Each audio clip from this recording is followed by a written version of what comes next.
Well,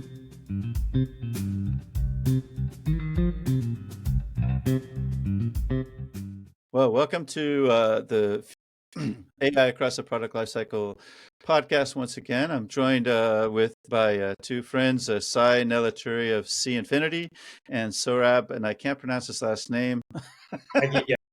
Haghighat of Hestus. Two very exciting startups from the Bay Area. Sai, you want to tell us a little bit about yourself and about C Infinity?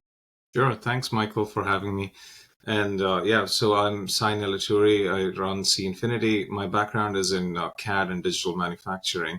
I got my PhD in the space from University of Wisconsin in 2011. I've been working at the intersection of design and manufacturing ever since. And when we started C Infinity, we were thinking that one of the biggest impacts of artificial intelligence is going to be in how products are not only designed, but how they're manufactured. That interface between design and manufacturing is where a lot of the problems are. And we see a lot of work in design for simulation and in design for manufacturability for the parts, for individual parts. But we wanted to think about the higher level problem of system design and assemblies, where parts come together. And a lot of time is spent there manually. And at C Infinity, we're building artificial intelligence that can convert your CAD assemblies into production plans to go and transform the design intent into manufacturing execution very quickly using artificial intelligence.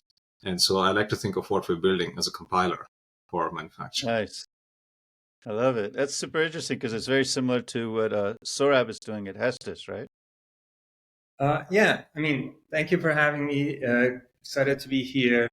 My background is in aerospace engineering, so I've dabbled with many things that do fly or are part of flying vehicles, from landing gears to my previous company was a space launch company. And I agree with many of the things that Sai said, that there's a lot of difficulty in the world of hardware design and hardware manufacturing that I think we should leverage AI. The way we look at this is there are many manual and many repetitive steps that engineers have to do to be able to bring that vision that they could clearly see in their head into digital world, at least at first, and then later on to manufacturing. And those often involves relationship between geometries, or as we know them, constraints, and also size of those geometries, dimensions. And we can do that in 2D, we can do that in 3D. And then Sai wants to basically take what you have built as an assembly and turn it into a production plan or construction plan. We want to do before then that, okay, these are the parts that you have. They need to fit together. For them to fit together, we have specific language, GD&T, but that should carry the intent of the designer. Is it going to be press fit? Is it going to be a loose one? Why is that? And that is a very manual and error-prone work that designers are doing, and we want to be able to automate that for them so they work and focus on the creative part of the design, less so the manual and repetitive aspects, so they can just breeze through it much faster. Really cool. I love it that you guys are attacking a very similar problem, but with two different approaches, but actually not even competitive approaches. They're actually complementary approaches, right? So on this podcast, I like to talk about, to kind of put my finger on the pulse of what's actually, separating the wheat from the chaff in terms of AI, right? Because there's just so much hype around it. So before you started on the most recent, work you've been doing, how did you perceive AI?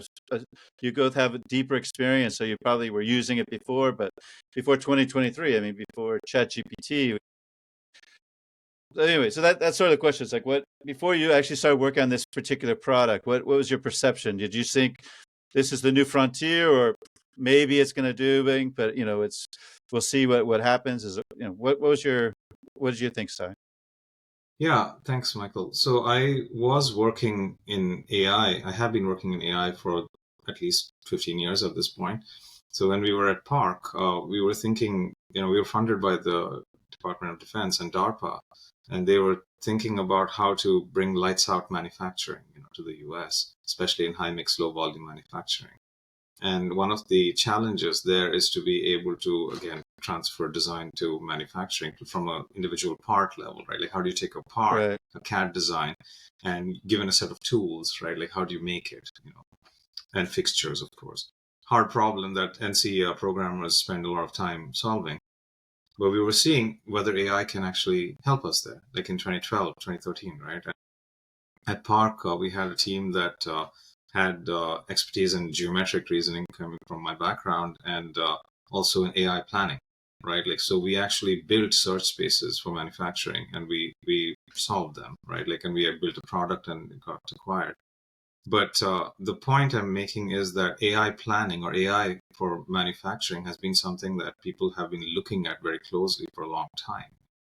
And for me, I think it's a very real application, because you have an enumeration problem, right? Like, whenever you have a problem where you have multiple possibilities, like if you take a part and you try to figure out how to make it, there are many ways of making it, astronomically many ways of making it, in fact. And so trying to figure out the right way of doing it is a problem that requires human input, expertise, as well as the ability to be able to look through all of these combinations and provide very useful feedback. So I think of it as a human computer partnership, and we've been thinking of it that way since then. But the computer plays an important part of traversing that search space. So search is an classic AI problem, right? Like, and when we solved it, we had confidence that this problem will scale, or the solution will scale to the assembly level. And when ChatGPT came out, and a lot of the research, I suppose, in machine learning came out, I was thinking about it more in the context of how it influences search, right? Like, so Okay. less about LLMs as such, right? Like, and more about how search and AI can be solved.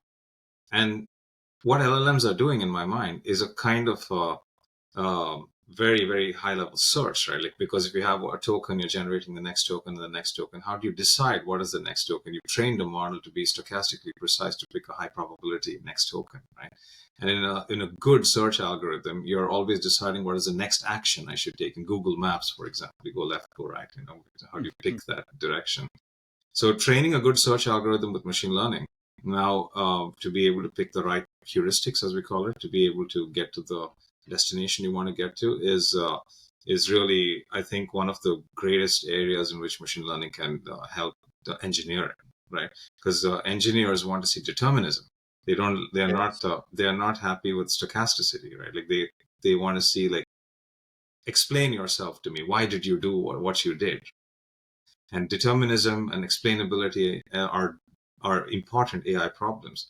And I think the mixing the classic AI approaches of search with machine learning is the way to go. And I think it's a very real application for my attention. Very cool. How about you, Sohrab? Founded my own company, Space Ride. But so my first real use of AI was years before my company. So I was an early employee of Cruise Automation, the self-driving car company. I joined the company as employee number 10. The biggest use case that we had at the time for AI was computer vision.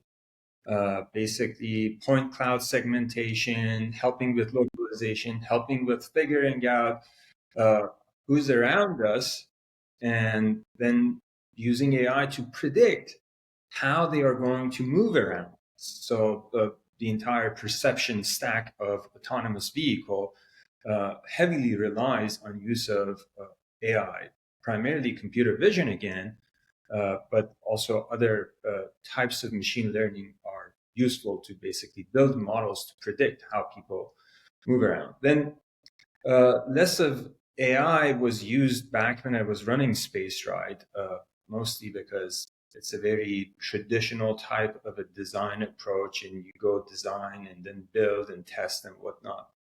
But then when we wrapped up Space Ride after 6 years and resync with my co-founder Kevin, which him and I got connected many, many years ago at Cruise and worked together, we had that aha moment of what is hurting hardware development. What is making hardware development so much slower than software? And in my mind, there are two things. The process of software development is more straight, as in, yes, there are some iterations, there are some code reviews and changes, but more or less in one or two shots, you get to where you want. Hardware, not so very much. It's very iterative. And part of the reason is because engineers are unaware of things such as manufacturing limitations, such as availability of components, or, I don't know, pricing. When you design a part, at the end of the day, there is a question, can we afford building this? Can we afford selling this or not? And if the answer is no, then you have to go back to the drawing board because now you have to cheapen the design. So these are all the reasons iterations happen. But the problem begins when you start these iterations because the process of mechanical design is very much manual. When you change one constraint, which is how geometries are related, when you change one dimension, it's not just one number that you change. Now you have to go through the entire stack of the design to see this thing that I changed, what else needs to be updated? What else needs to be updated? What else needs to be updated? And one single mistake means that you go manufacture a part comes back and it doesn't fit. Now you're out of your time, you're out of your money. And that is the worst thing that can happen to us. So that was the moment we realized that there are a lot of relationships to be satisfied. There are a lot of constraints to be satisfied, specs to be validated. And these are done very much manually. And it is repetitive because we go through many iterations. So every iteration, you got to go and check, you got to go and check. And that is exactly what AI is good for, to make sure that these requirements are satisfied. And not only just check against, but when it sees violation, when it sees parts of the design that are not manufacturable, then warns you and proposes an action. How can I change this to make it manufacturable? But the way we are doing it, that AI proposes and doesn't go rogue and change things, allows the designer to always remain in the driving seat. It allows the designer to battle that hallucination, that the exact problem that Sai said, that, okay, explainability. Why the hell do you want to do this? It proposes, but now you're still in charge to see that, does it make sense? And if it makes sense, single click. You do 100 clicks worth of action. You know it is correct. You know all relationships are preserved. So that's how we came to the approach that we are taking. Exciting. So that makes me, the other thing that's a bit hype is the whole idea around vibe coding and using AI for code. I'm sure that both of you both used a lot of AI, and I mean because of Cursor and well, actually last year was more of these plugins like AI Genie and stuff that were inside Visual Code. So how are you guys? How has AI changed the way you develop code? Because you're both programmers. What's that change look like, Sohrab, in terms of just development? I mean, I primarily use ChatGPT, so I don't use a co-pilot that is integrated in my IDE. I don't use Cursor very much, so I primarily use ChatGPT. Part of the reason is I do like to be in control, as I mentioned. I do like to be the one who is deciding how the software is being developed, the path that I'm taking. But I heavily use ChatGPT to check syntax. There are a lot of basic nuances and syntaxes that I don't remember off the top of my head.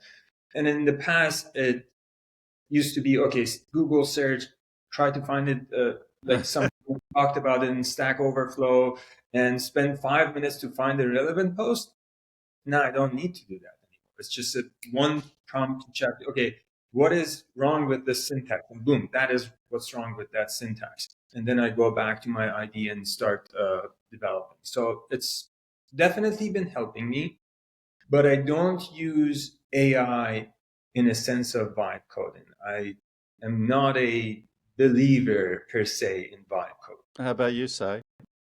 Interesting. So basically, the way I do it is I use multiple models. I use Cursor and I use integrated AI models inside Cursor. And the way I look at it is like, when I ask one of these models a question, I don't immediately ask it to write code for me. I ask it to help me think through the problem, right? Like to see if we can arrive at a spec together. Okay. So, for example, I mean, if you're solving a mechanics problem where you're trying to understand, how do I figure out the forces that are in equilibrium? The question, just a simple example to throw out there. If the AI can tell me I'm going to use, basically solid mechanics to be able to figure out how to do it, write the equations. These are the equations I'm going to work through, and I'm going to implement this. And then I'm like, okay, that's fine. And then let's see the code, right? Like, and write a test and see how it works out. So I basically want to first evaluate properties. Like how I write, how I do work in general is to see, can I build a black box that gives me the input and outputs that I need, that I expect, before I instrument that black box, right? And if I can get confidence that like, it gives me that, and it usually writes some basic code to be able to give me that level of visibility. And then I go into the code and start instrumenting it, line by line. Because if I can't get the output that I want, then what's the point of even trying, right? Like, so I go hierarchically that way, right? Like, and when I play models against each other and ask them to review each other's work, right? Like, so I can quickly, converge to a solution. So it definitely helps me, and especially in some fairly advanced applications, involving, say, computational geometry and things like that on the GPU, for example. Doing the kind of index arithmetic that you need to do on a GPU is manually very, very painful and slow, but the AI can come up with solutions pretty quickly. So we use it quite a bit in C Infinity, but we're always very careful to check that the output is something that we can trust, to Sohrab's point. Very cool. Very interesting. Both two very different approaches, and yet, so like when the person's using C Infinity or Hestus, is there I suppose there's both AI on the surface where they're actually using it, and there's probably some AI under the covers where they can't see. Where have you actually applied AI in the solution as it exists today? I can take it. So the way we crafted our solution is that how often if someone asks you hey, Michael, you've been doing this such and such, stop doing what you have been doing for 40 years. Do it my way. What is the answer? I can tell you the answer is middle finger. Well, fuck yourself. Who are you telling me how to do my business? So that's what we realized, that we have to meet the engineers where they are. Where they are, right. Work. Where are they? In CAD. What are they accustomed to? CAD UI. So, okay, let us build a system. Let us build a software that communicates with them in the same UI that they are used to, they're accustomed to, and they understand. Now, what do? We basically look at what they're doing, predict ahead what are the steps that they can be doing, exactly that search concept that Sohrab brought it up. There are different paths that you can take. And then try to even refine the prediction. What is the most likely action that this designer, this engineer is going to take for their next step? And propose that in a graphical overlay with icons that they are used to, that, okay, this is what I'm proposing to do. And if you agree, press enter and move on. And if you don't agree, just draw whatever the hell you want to draw. And it goes away as if it never existed. So AI is the part that predicts what are the options, ranks the options, and over time within the session learns from your selections, learns from your actions, tries to figure out what are the areas that you need more help and what are the areas you seem to be fine on your own, to refine that proposal, to refine that best action that is going to go next. So AI for us is all under the hood. I don't change how you work visually. I don't change how you basically interact add, because I think that is, I don't know. I think it's fool's errand trying to change engineers who have been doing things the same way for 20 or 30 years. Probably not going to happen.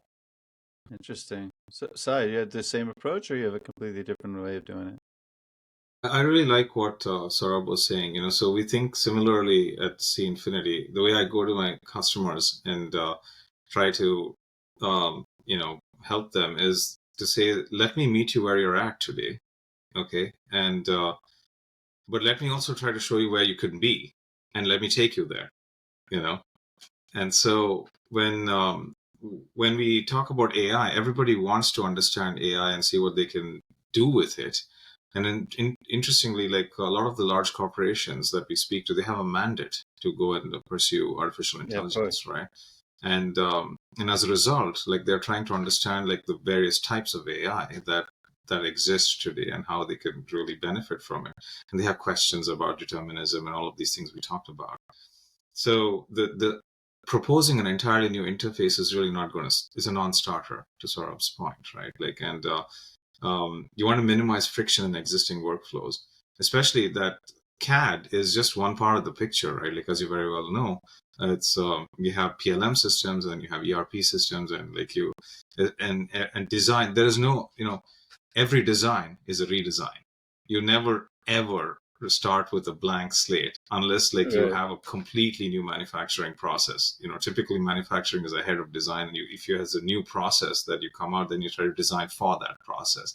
You don't design something and then invent a process to make it, right? Like that's a rare occurrence, if at all. So my point is, because there's all of this redesign, and all of it is connected and stored in PLM systems, you have to be able to harmonize CAD, PLM, and all of these things. So there's an integration layer that has to be like something that the customer is convinced by, right? And that you can actually get all that information together. And then under the hood, you want to be able to show powerful time-saving, capabilities, right? Like where the AI is really doing the things that people expect to do, or do, manual work, for example. In our case, it's more like planning and documentation. So, right, like, so if people are trying to figure out how to assemble a product, then they're thinking about, okay, I've done it this way in this factory before, so I want to reuse all of these components, but here are some new parts for this new ECN, this new revision that came through. How do I fit it in, right? Like, and they have to explore a bunch of configurations, for different products and figure out how to do it right. So that takes time. Now, if you could do all of that, retrieval, search, and generation of instructions and plans very quickly, the user can interact with and then okay it. That's a huge time saver. It's a $50 million year-over-year problem for large OEMs, right?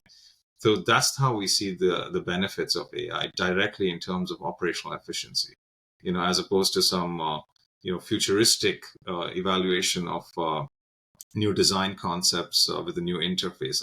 We like to get there. I mean, our mission statement is to design the designer, but we want to go there from meeting people where they're at today. Can I say, wonder also about the models? Are you guys training your own models that then understand precisely? In your case, it's has Sohrab more the design for manufacturing, like maybe I'm saying it wrong, but maybe there's an agent and it really understands, these kinds of holes and this kind of material creates this kind of stress or whatever. And Sai, it's more the contact surfaces, right? When you're doing the assemblies that you're working on.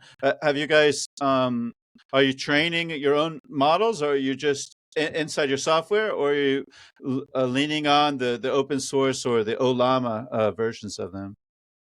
And sorry, a sub question is like, if a user puts in a prompt, does that also go in, or is that like a separate?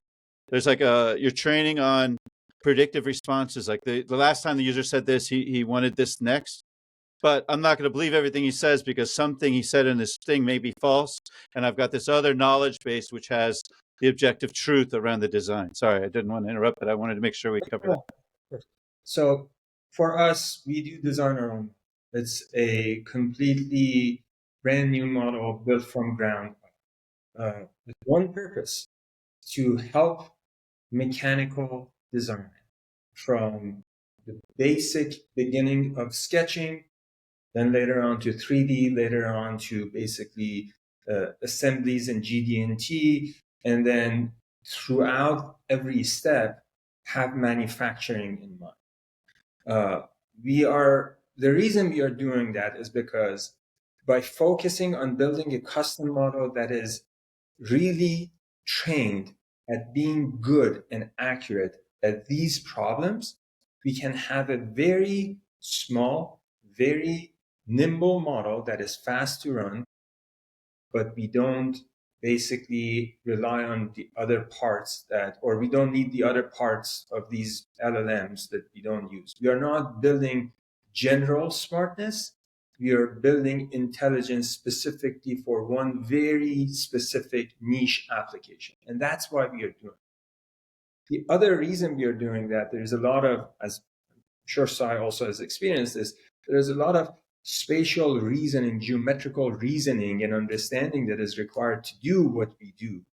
And LLMs are not trained for that in particular. And when people put them into test, a lot of time LLMs were not trained for certain things and happen to be good at it. Geometrical reasoning, spatial understanding was not one of those things. One of the recent comparisons that I've seen, someone showed pictures of different rooms to different LLMs and asked them to, now seeing this, put together a blueprint. At best, it performed at random. Far worse than how a human does. And I'm sure you can train a tiny model that is specifically designed to solve that problem, and it can excel. That's why we are building a custom model. It also has its other advantages that, for example, the inference cost is going to be not a problem. A lot of these companies who are wrappers around ChatGPT or Anthropic or whatnot are bleeding cash with every API call. And so you're at the mercy of them. So that also solves that part of the problem from basically having an awesome margin. But the main reason is we want a model to do a specific thing and do that really well. So it's got the agentic approach, like just really nail the one thing perfectly rather than, okay, very cool. How about you, Sai? Yeah, I mean, we are building our own models as well, right? Like, so our models are, as I was saying earlier, a mixture of search and machine learning. So we call them neuro-symbolic, right? And because it's a mixture of the neural parts of machine learning and the symbolic architectures you have in traditional AI. And because we want to be deterministic and explainable, right? Like you can't get that from an off-the-shelf LLM. But at the same time, I always believe in hybrid representations, right? Like they usually tend to bring out the best of both worlds. We've seen that in CAD over the years, right? Like, and it's just the evolution of things, right? You start from distinct places and then you merge. So the way I see it merging eventually with what the benefits of LLMs are, is like when we eventually have to convert all of that spec that I was talking about and getting the instructions and all of that, on all the planning done through AI, but then writing it up, for people to be able to, read eventually if the human needs to be in the loop. In our case, like we also envision a path to robotic assembly because we're talking about, being a compiler for physical AI. So eventually you want to get all the way to instructions that a robot can go execute. But if a human needs to read the instructions, right, like then, we can generate that. So I think it's trying to get the best of both worlds at the right time. I don't think foundation models for engineering as such, right, like are I think it's a good goal to work towards, right? And so I'm glad people are thinking about it. But I, like Sohrab, like to start with specific models and specific problems that we are building ourselves, as opposed to solving the broader problem upfront. Interesting. I very much agree with what Sai said. I think LLMs have a role to play here, and maybe that role could be, so you mentioned the last bit of the thing that, okay, all those steps documented so a human can read and understand. There's also the beginning part that maybe, for example, you want to start the design and you want to lay out the specs. The requirements, I want to manufacture this using CNC or maybe injection. this needs to be IP68 rated, blah, blah. So that basically layer to take specs and requirements from you and then under the hood translate it to something that is now enforceable in form of constraints, in form of relationship, in form of geometry in CAD. And then when you start designing, then it switches to that model that is, okay, now I understand these are the requirements that I have in terms of geometrical relationship, geometrical requirements. And as the person is designing, let me use that specially trained model to help them with that. So I'm thinking too, like, it's interesting because I saw a post today from a woman named Leslie Gao, who was talking almost like it sounded like I was reading myself because she's talking about the history of CAD kernels and why we haven't had a ChatGPT in the CAD world, right? We haven't come up with that. And she was talking, and it's true. There's a lack of fluency in terms of geometry, right? By the LMs are trained on Reddit. They're not trained on CATIA and Pro-E and Creo and that stuff. So do you guys see, like, you know, how does, what's the roadmap for that? Like, I talked to Leo AI, I talked to Maurer of Leo AI yesterday. He's been in the news because he got a big raise over the summer, and he actually built a lot. He called it an LMM, a large mechanical model. So he tried to put all this knowledge about mechanical engineering directly in, so that his LLM understands the best practices and stuff. Is that sort of the vision you guys see too? Do you think we'll get to the point where there'll be a generic LMM that, you know, you guys could also draw on, and you wouldn't have to reinvent the wheel by retraining your own model with all that stuff? Or, you know, what do you think that looks like 2-3 years from now when if AIG doesn't come and we're all wiped out by Terminator 2, of course? Well, I mean, can I take this one? Yeah. Okay. You know, I wasn't sure where we're going, but so, okay. I think that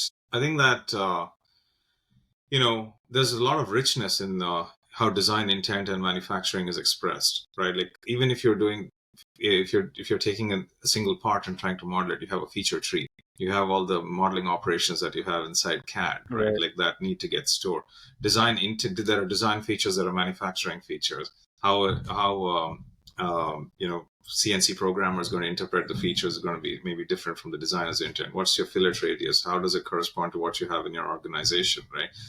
That kind of information is going to be impossible to train on because it is going to be proprietary, right? Like, and it is going to be, you know, very hard to generalize because the representation isn't straightforward. There isn't a large corpus of text, you know, the equivalent of text to be able to at internet scale effectively to be able to train large models.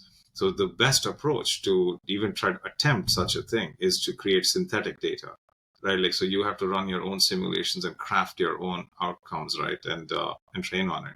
But it's by design only a first step, is a first approximation, and it requires fine tuning inside deployed systems inside enterprises. So I think that the capturing all of that intent, you know, the actual practice of engineering is going to be very hard because there's no equivalent of Stack Overflow or Reddit for, you know, mechanical design. Well, maybe the comment feeds on a G2 or something, right? Not even. Sorry, go ahead, Sohrab.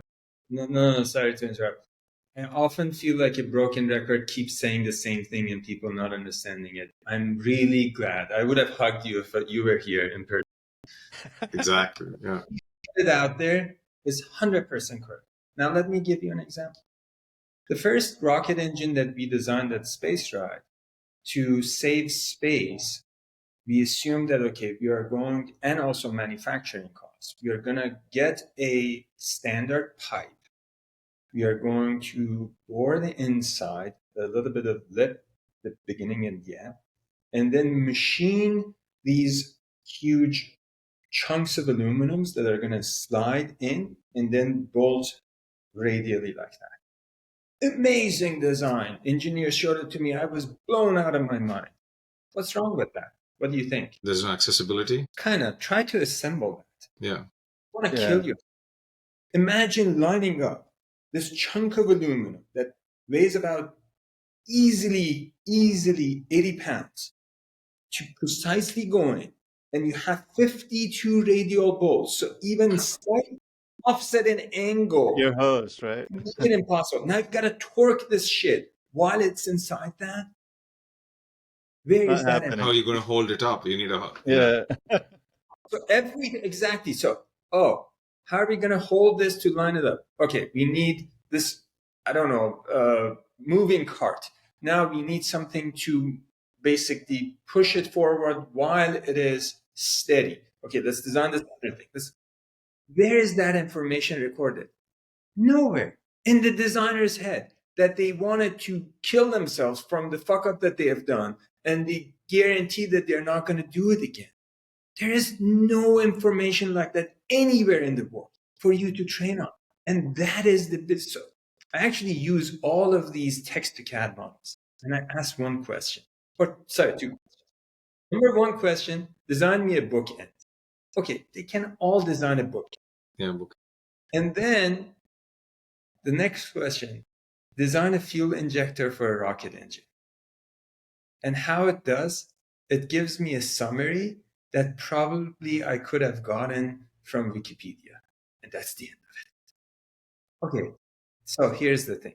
If I'm designing a rocket fuel injector and I don't have that basic information, then I have no place designing that, because sure as hell, I'm going to blow up myself and the entire test bed.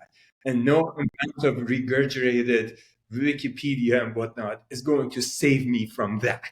So that's, it would be amazing if one day we have Jarvis for real and said, okay, design me a spacesuit such and such, and so, look, here's the spacesuit. It would be amazing. Don't get me wrong. I wish we could have that. And we should work towards that.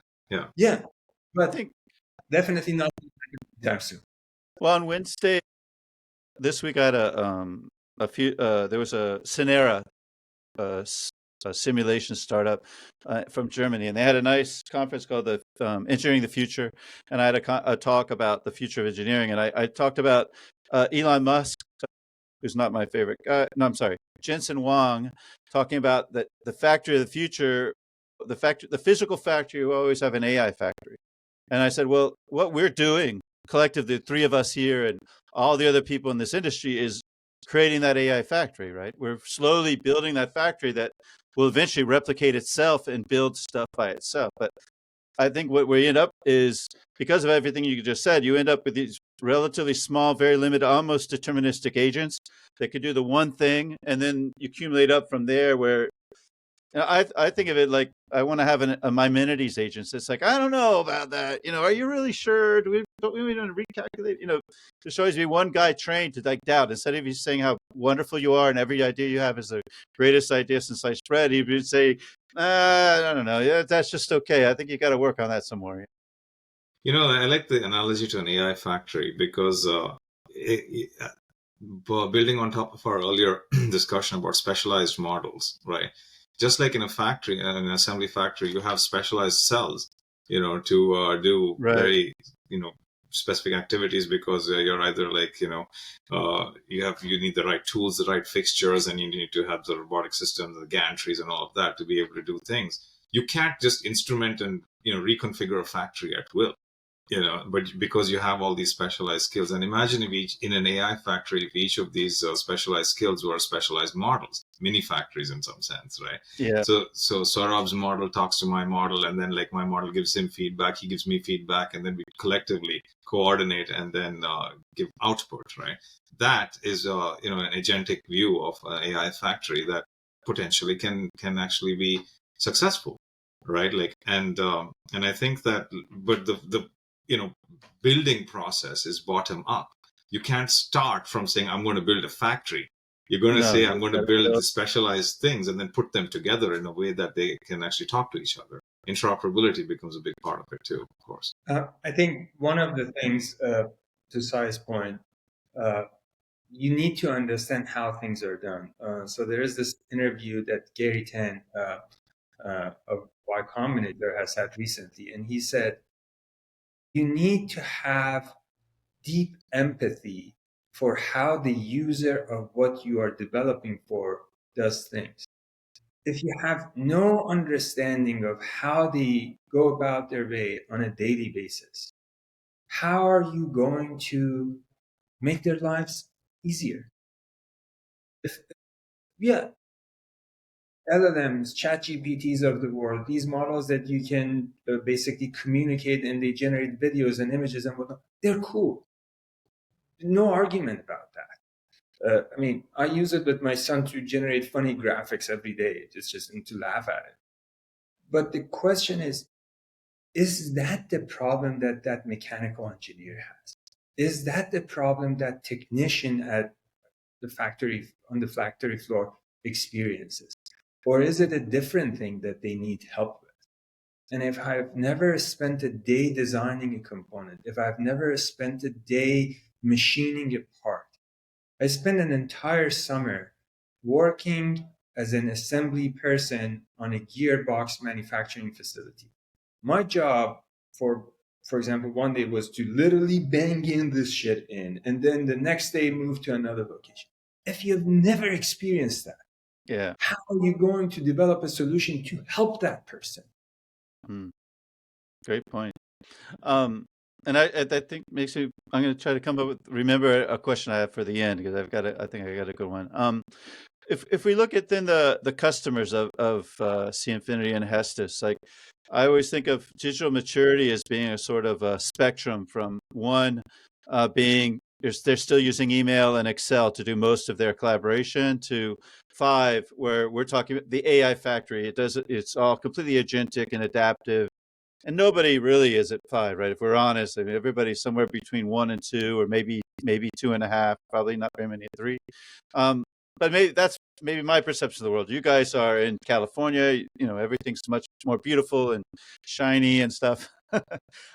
What's your perception? Obviously, you don't name the names of the customers, but when you're going to your customers, do you get an idea of where they are on this maturity, with or without AI? Right? The AI obviously is that 4 or 5, but where the customers before you come in, where are they? And then when you guys put in these awesome solutions, is there sort of an aha moment where the customer's like, wow, if we actually fixed data governance, we didn't have the data siloed across each department, and the MEs actually talk to the guys in simulation and manufacturing, and there's a little bit more people talking to each other, maybe things would be better. Anyway, so I'll let you guys answer that one a little, take your time.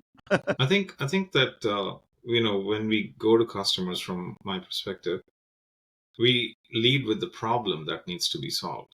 AI is a solution, right? Like, or an approach to solve a problem. If it's iterations, like Sohrab said, right? Or if it is just the pain of doing, day-to-day process planning, design for manufacturing checks and all of that.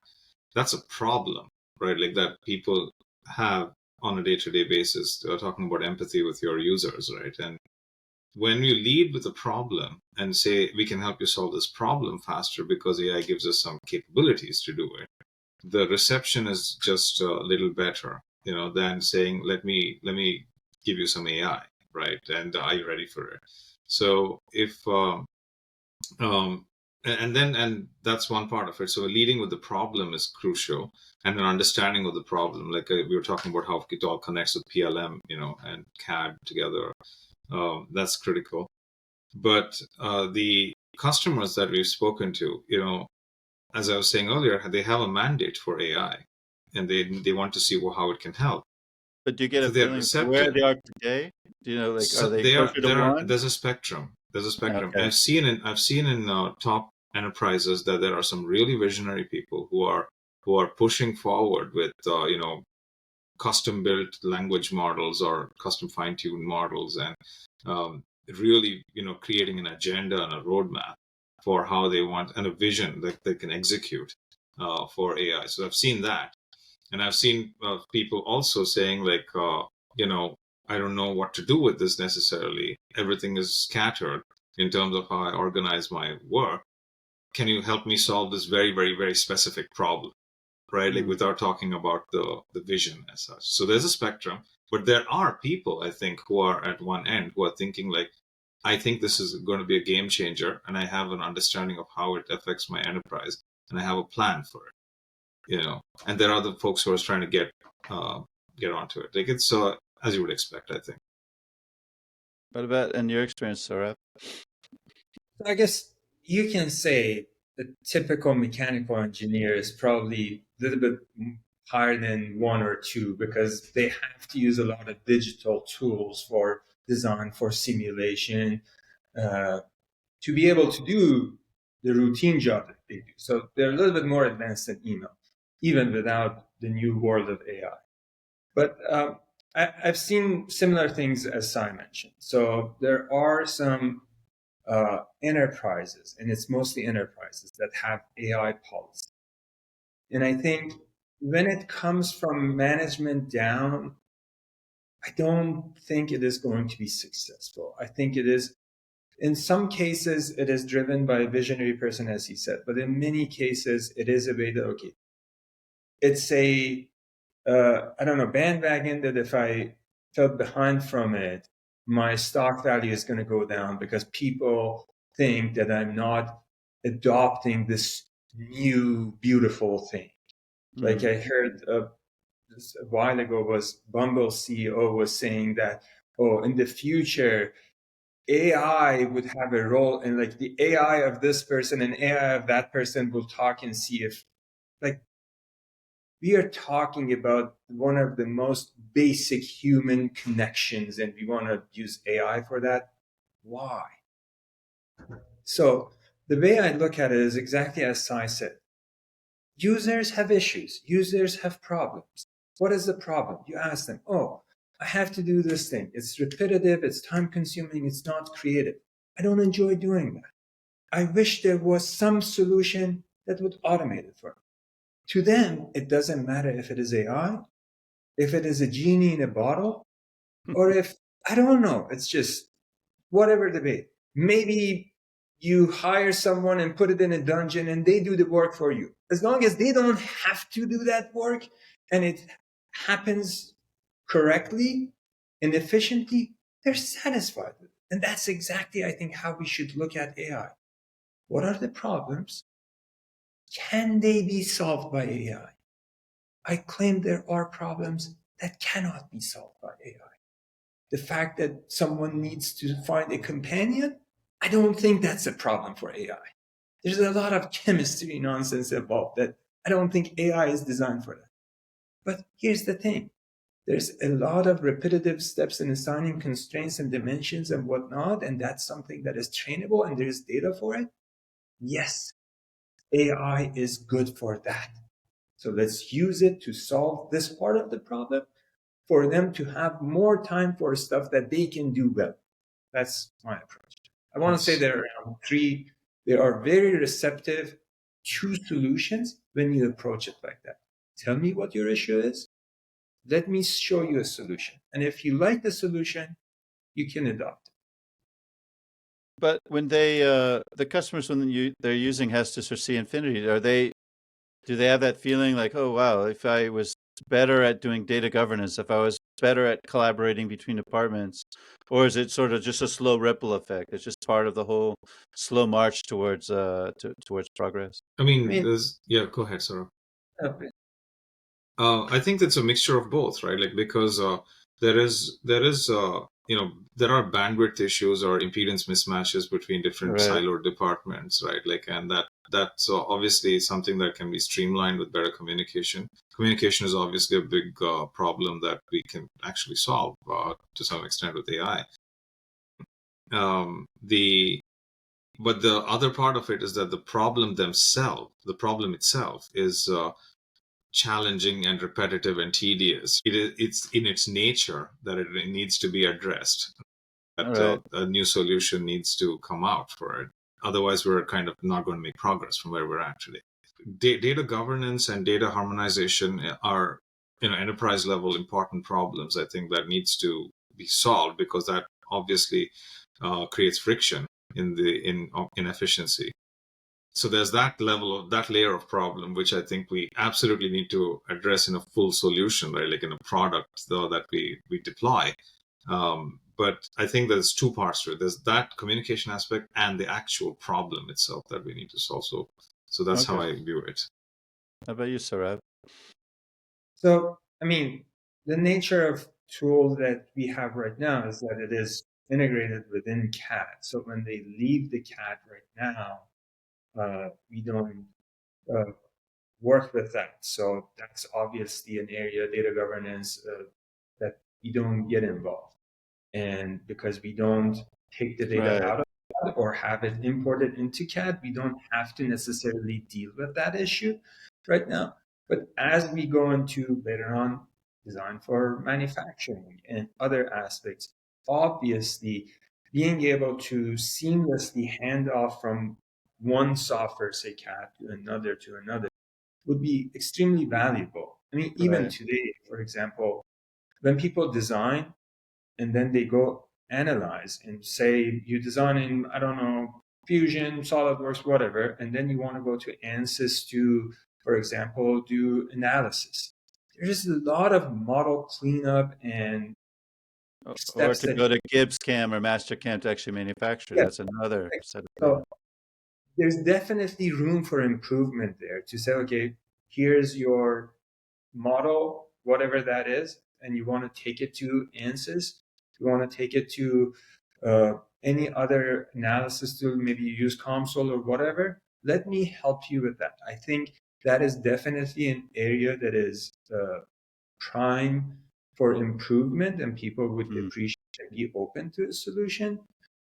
This is not an area that we are currently focused on. It's definitely something that we would be looking to, but not an immediate thing. And that's why we haven't had any data governance issues up until now. There was one question from Uzair asking, what's the craziest thing you saw AI do in MCAD? I'm not sure how to answer that one. And then he also said your thoughts, if you had any thoughts on Autodesk releasing their own foundational model for Revit and Fusion. I hadn't even seen that they had done that for Revit. I've seen it for Fusion from AU. So there are two things that I can say. I think any example that I've seen so far from models being generated in CAD, the most sophisticated one, or maybe the most common one that everyone goes to is, design me an Arduino box, design me a Raspberry Pi case enclosure. Don't get me wrong, it is nice, it is creative, but then I ask myself, why would you need to do that? That shit is $10 off Amazon. What a stupid thing. I understand that you need to take like little steps to get to where we want to get to.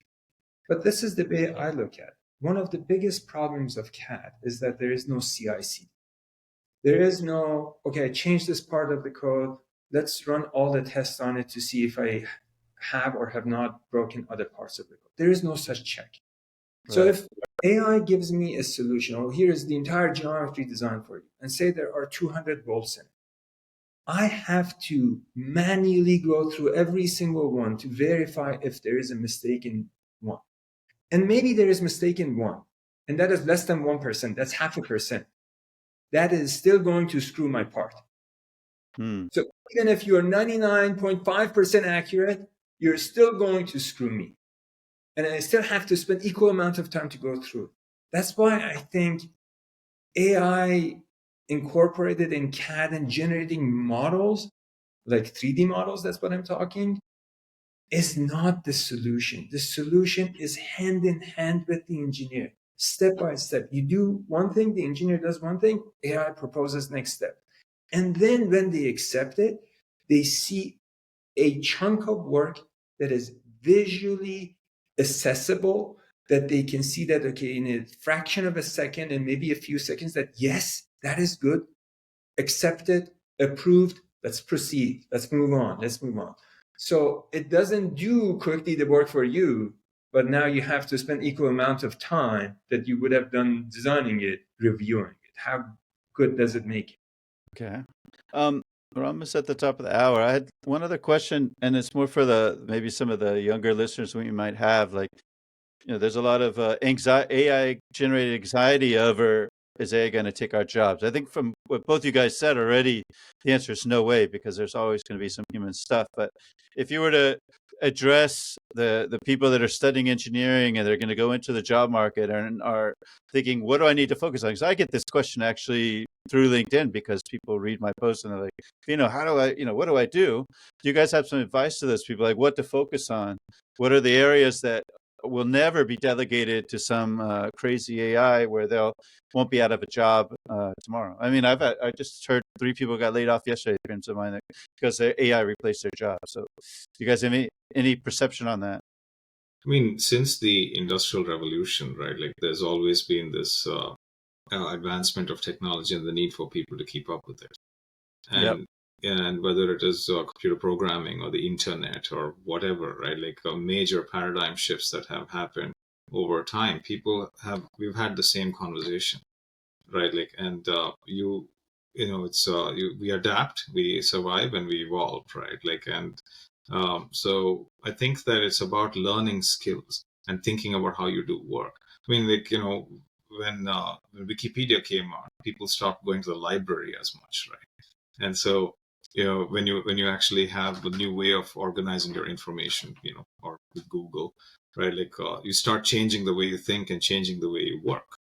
Now, what we have is a new set of tools, basically, and that's going to influence the way we're going to think and work. If we think about it that way as a skill that we need to learn, I think it's easier to sort of manage it and adapt to it. But at the same time, I can totally understand if that you're seeing the power of these tools being able to replace some types of jobs, then that is a real concern, and the concern can't be alleviated other than embracing it. I think, because if you're fighting it at this point, it's going to be a very hard battle to win. Because there's a lot of investment in artificial intelligence. The world is kind of moving in this direction, right? And so the best way to do it is to figure out how you can learn from it and adapt, I think. And it'll be fine until the next paradigm shift. I think I agree. So AI is definitely going to create a paradigm shift, like many other things that we have seen in the past. So textile revolution, industrial revolution began with textile machinery. And to be honest, those people who oppose it, I do not know how they felt about it. But this is one thing that we know. Do we have as many jobs as we had before working in textile? Probably fewer people would have bigger output today, but still a thriving industry that is employing a lot of people. The other way that I look at it, when email became a thing, people thought that that's the end for postal services. The same technology brought us Amazon and online shopping. And I claim that delivery services are having a prime of their time, like packages after packages being delivered to apartments and houses and whatnot. So yes, there is going to be disruption. Yes, there are going to be some changes in how we do things. And some jobs might reduce in number, but then we are going to introduce other jobs because of it. Or that's what I think. That's great. I like that. And I appreciate you guys both. It was really insightful, very helpful. I hope you guys had a good time too. Full conversation. Thank you, Michael. Nice to speak with you, Sohrab. Same. I mean, I'm glad that because of this, Sai and I got to know each other, and I'm definitely going to have a coffee or whatever. Exactly. I got to come out to San Francisco and have a coffee with you guys too, right? You should. You should. Or we come to Paris, right? Yeah, there you go. When I do my famous startup conference, you guys will be stars of that. Awesome. All right. Well, thank you very much. Thank you, everybody, for joining, and we'll see you on the next episode next week. I think we've got In Use and Spare Part 3D, 2 French-Dutch startups. So thank you very much. See you guys next time. Thank you very much, Michael. Bye, Sohrab. Thank you. I'm just going to stop the recording.